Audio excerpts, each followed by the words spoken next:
আসসালামু আলাইকুম। আমন্ত্রণ জাগো টিভি নিউজে, সঙ্গে আছে আমি আফরিন সুমনা। শুরুতে জানিয়ে দিচ্ছি সংবাদ শিরোনাম। ইয়েমেনে ভয়াবহ হামলা সংঘর্ষ, 27 হুথি যোদ্ধা নিহত।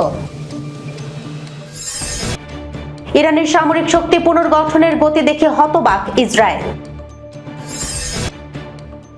আল মাখা বন্দরে হুথিদের 6 ব্যালিস্টিক ক্ষেপণাস্ত্র হামলা।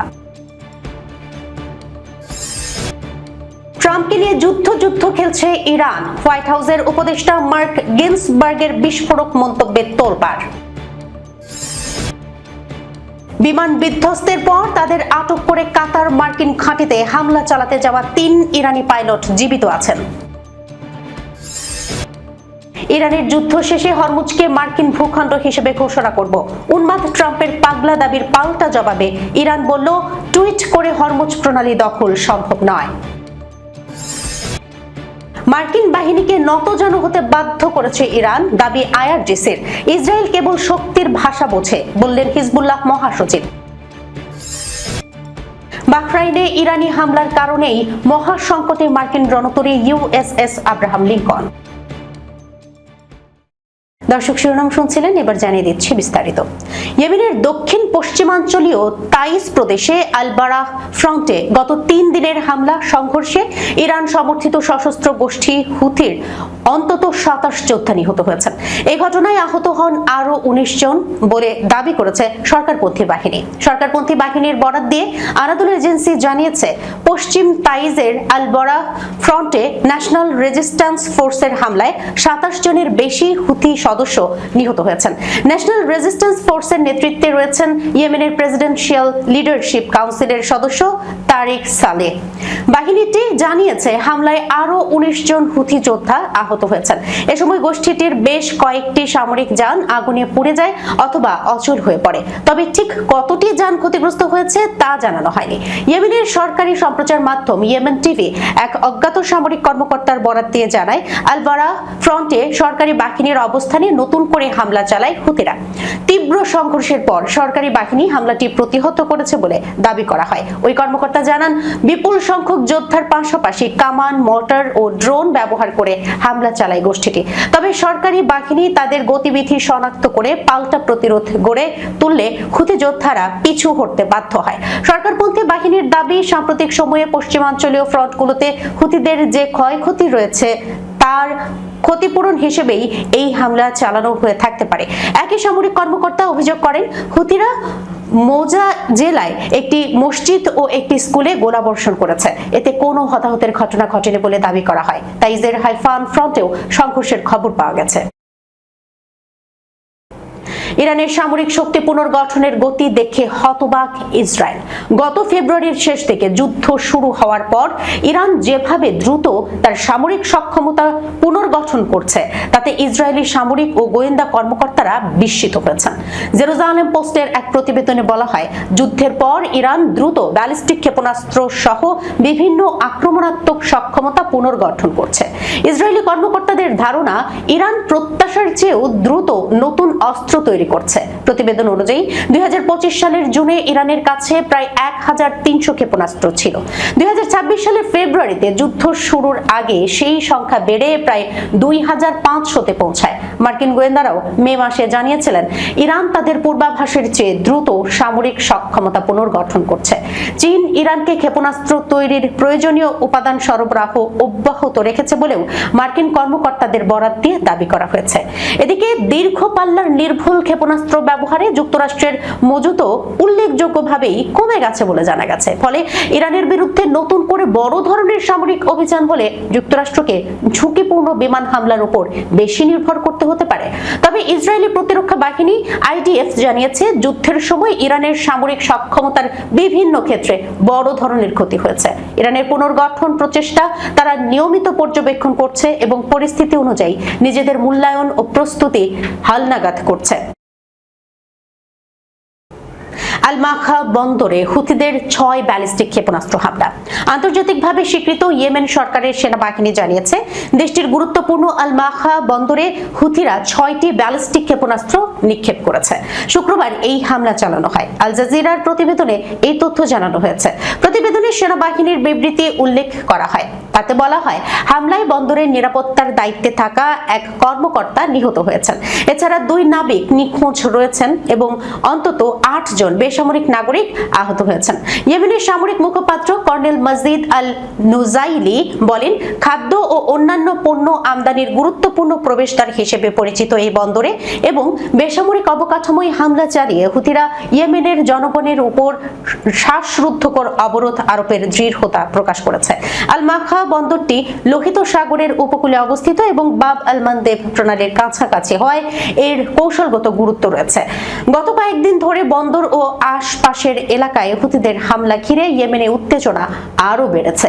এর আগে 9 আগস্ট মাখা বন্দরে ক্ষেপণাস্ত্র ও ড্রোন হামলায় 7 জন নিহত এবং 30 জন আহত হওয়ার কথা জানিয়েছিল ইয়েমেনি সেনাবাহিনী।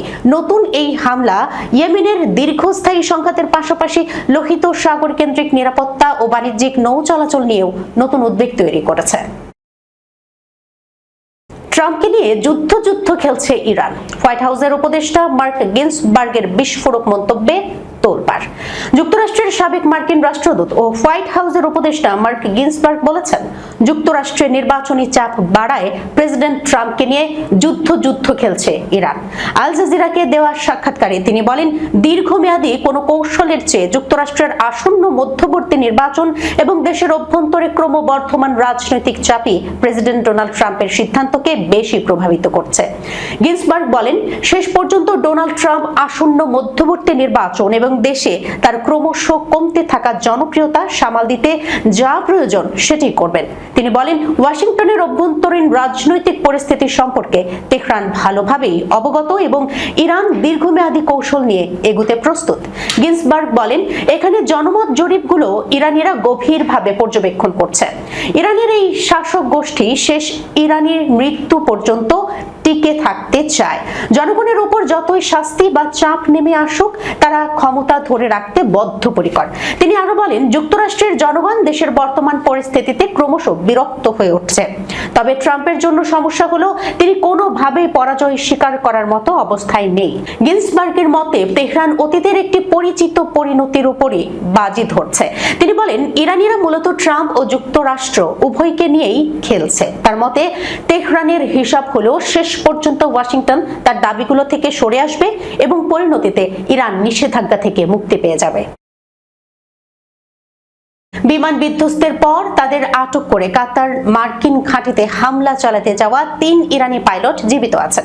গত ফেব্রুয়ারিতে যুক্তরাষ্ট্র ও দখলদার ইসরায়েলের যৌথ হামলার পর কাতারের রাজধানী দোহায় যুক্তরাষ্ট্রের বিমান ঘাঁটি আল উদেইদে পাল্টা হামলা চালাতে যায় ইরানের 2টি সুখোই 24 যুদ্ধ বিমান। তবে বিমান দুটিকে ভূপাতিত করা হয়। ওই 2টি বিমানের 4 জন পাইলটের মধ্যে 1 জন নিহত হলেও বাকি 3 জন জীবিত আছেন বলে জানিয়েছে ইরান। দেশটির সশস্ত্র বাহিনীর জেনারেল মোহাম্মদ বাঘের জাদেহের একটি চিঠির বরাতে আজ শনিবার এই তথ্য জানিয়েছে ইরানি বার্তা সংস্থা ফার্স্ট নিউজ। প্রতিবেদনে বলা হয়েছে, কাতার 3 পাইলটকে আটক করেছে এবং গত 6 মাস ধরে তাদের পরিবার ও কারো সঙ্গে দেখা করতে দিচ্ছে না। জেনারেল মোহাম্মদ বাঘের জাদেহ রেড ক্রসকে পাঠানো চিঠিতে বলেছেন, যুদ্ধের সময় সুখোই 24 যুদ্ধ বিমান ভূপাতিত হওয়ার পর 3 ইরানি পাইলটকে জীবিত অবস্থায় আটক করে কাতার। তারা হলেন জাভেদ সালিহি, আব্দুল মাজিদ দাস্তিয়ান এবং ওমরান বেহরাভেসিয়ান। তাদের গত 6 মাস ধরে আটক করে রেখেছে কাতার। তিনি চিঠিতে তাদের মুক্তির দাবি জানিয়ে বলেছেন, গত 6 মাস এই 3 পাইলটকে তাদের পরিবারের সঙ্গে দেখা বা যোগাযোগ করতে দেয়া হয়নি।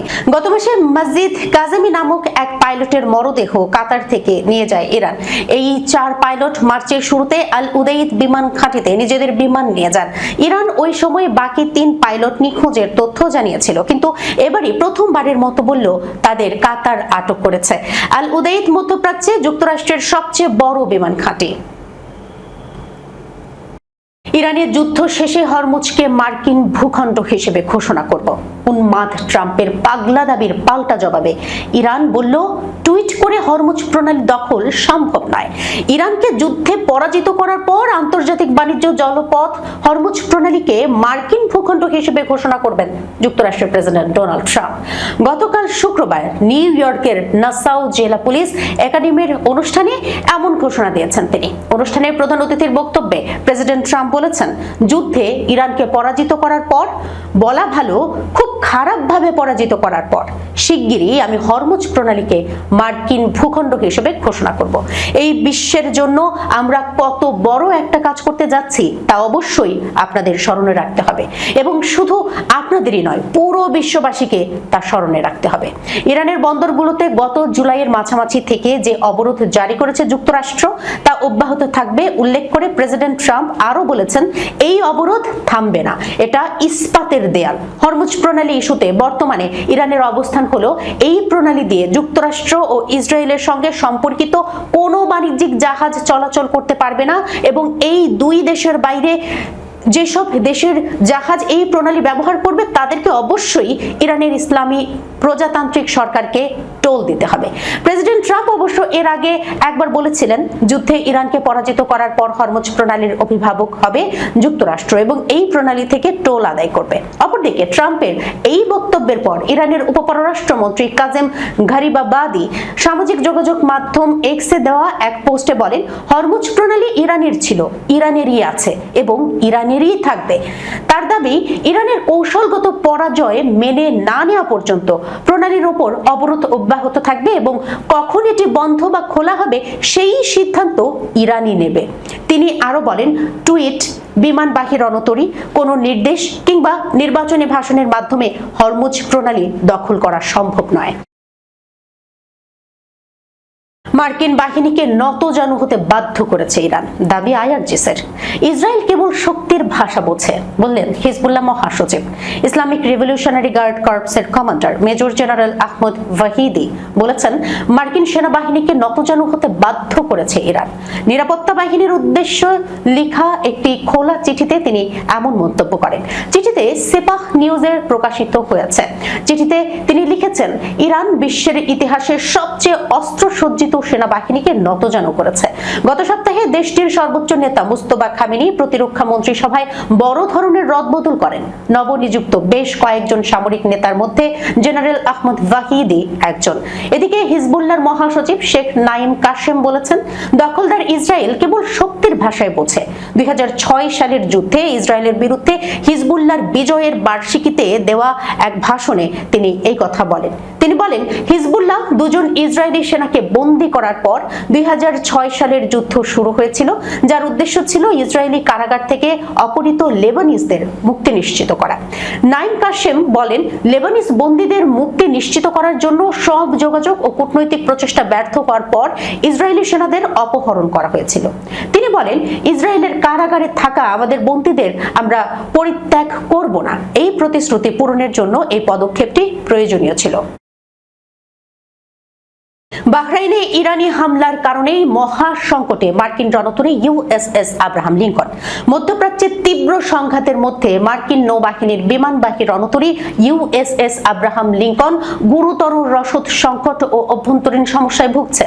দ্য নিউ ইয়র্ক টাইমসের বরাত দিয়ে জেরুজালেম পোস্ট এক প্রতিবেদনে জানিয়েছে, বাহরাইনে অবস্থিত মার্কিন সামরিক ঘাঁটিতে ইরানের ড্রোন ও ক্ষেপণাস্ত্র হামলার পর থেকেই এই সংকটের সূচনা। প্রতিবেদনে বলা হয়, সংঘাতের শুরুর দিকে মার্কিন নৌবাহিনী বাহরাইনের ওই ঘাঁটিটি থেকেই রণতরীতে রসদ সরবরাহের কাজ পরিচালনা করত। তবে ইরানি হামলার পর কৌশল পরিবর্তন করতে বাধ্য হয় ওয়াশিংটন। বর্তমানে ওমান উপসাগরে মোতায়েন থাকা মার্কিন স্ট্রাইক গ্রুপগুলো থেকে 3500 কিলোমিটারের বেশি দূরে ভারত মহাসাগরের ডিগো গার্সিয়ায় অবস্থিত ব্রিটিশ ঘাঁটিতে রসদ সরবরাহ কেন্দ্র স্থানান্তরিত করা হয়েছে। এই দীর্ঘ দূরত্বের কারণেই ইউএসএস আব্রাহাম লিঙ্কন এই রসদ পৌঁছাতে তীব্র ব্যাঘাত ঘটছে। মার্কিন সিনেটর রিচার্ড ব্লুমেনথাল, ভারপ্রাপ্ত নৌ সচিব হ্যাং কাও এবং প্রতিরক্ষা সচিব পিট হেগসেথকে দেয়া এক চিঠিতে রণতরীটির অভ্যন্তরীণ পরিস্থিতির একটি আনুষ্ঠানিক তদন্তের দাবি জানিয়েছেন। মেরিন কর্পসের সাবেক এই কর্মকর্তা জানান, জাহাজে দীর্ঘদিন ধরে সুপেয় পানির দূষণ, নিত্য প্রয়োজনীয় রেশনের ঘাটতি সহ নানা সমস্যা তৈরি হয়েছে। এছাড়া রণতরীটিতে থাকা নৌসেনাদের মানসিক স্বাস্থ্যের মারাত্মক অবনতি ঘটেছে এবং কয়েকজন সেনা সদস্য জাহাজ থেকে লাফিয়ে পড়ার চেষ্টা করেছেন বলেও গুঞ্জন উঠেছে।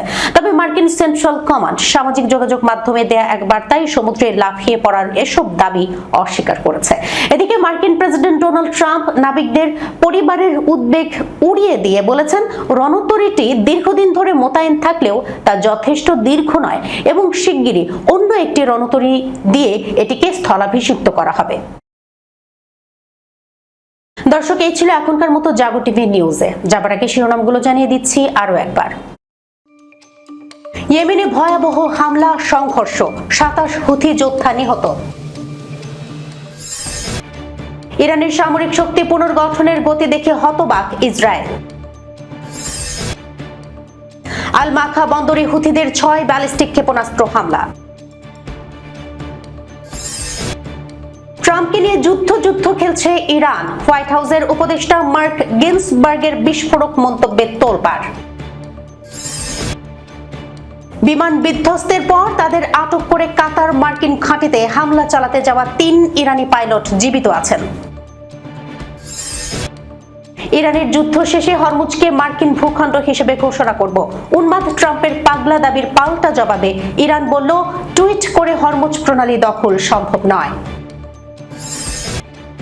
মার্কিন বাহিনীকে নতজানু হতে বাধ্য করেছে ইরান, দাবি আইআরজিসির।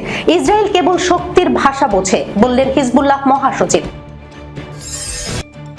বাহরাইনে ইরানি হামলার কারণেই মহাসংকটে মার্কিন রণতরী ইউএসএস আব্রাহাম লিঙ্কন। এখনকার মতো এই পর্যন্তই। এতক্ষণ পর্যন্ত যারা সঙ্গে ছিলেন সবাইকে ধন্যবাদ। আল্লাহ হাফেজ।